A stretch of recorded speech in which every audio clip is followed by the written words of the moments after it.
That sucks. I thought I was recording, but I wasn't actually recording. So, yeah, see that? Look at that. You want to, this is just unfiltered thoughts going through my head, but look at this. I ordered this literally today as a result of the video that I showed you to debunk this notion that just because I have homicidal tendencies that I'm going to actually kill somebody. You know, this will help reduce aggression. It should probably help somewhat. Um, that's a great video. I'm gonna have to see that pretty soon. It catches my attention very quickly. Whatever it is, it's gonna be gold. But the other thing that I'm thinking is just that I did a video the other day about conservatives, large amygdala.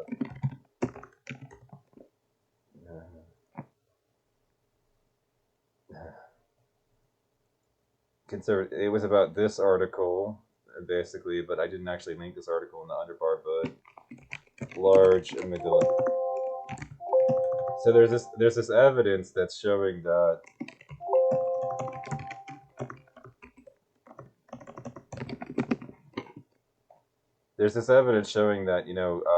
in conservatives, the amygdala, which is important for regulating emotion and evaluating threats, is larger. This doesn't mean, what isn't stated in this article itself, which is really kind of unfortunate, is just that what isn't really in the data or in the article is that this enlarged amygdala, which is responsible for evaluating threats, right? Evaluating threats is something that this part of the brain is ultimately responsible for. But when you have a larger one, it starts picking up on threats when a threat isn't a real threat. It starts imagining threats where there are no real threats. And that's exactly what's happening between Guerrilla Warfare X and me. He's perceiving me as a threat when I'm not actually a threat, which just reinforces my faith in this argument that, much of what we're experiencing as far as politics comes down to biology. The people on the other side of the aisle are the way they are because they have a maladaptive amygdala.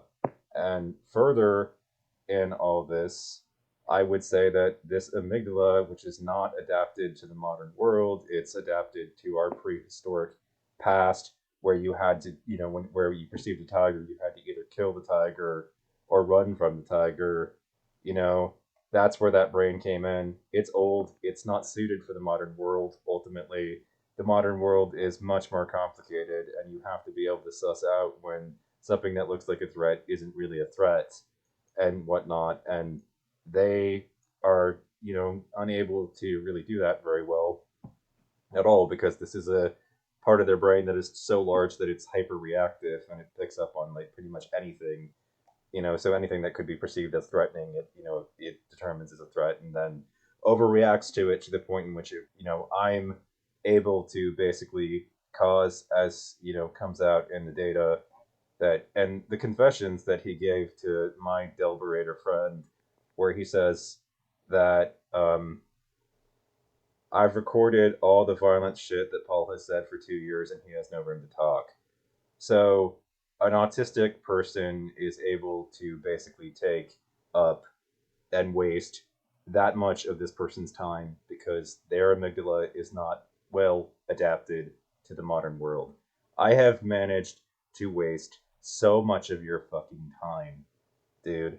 It's really actually rather pathetic. And it's all got something to do with the fact that your amygdala is so fucking large. That it is perceiving something and someone that is every bit as threatening as 91% of all men to be a threat. What I did and what violent rhetoric you have of mine on tape is something that 91% of all men have felt something similar to at some point. You don't actually have anything. And I've managed to waste an extraordinary amount of your time because your amygdala, like I said, is not well suited for the modern world. It is a maladaptive brain clocked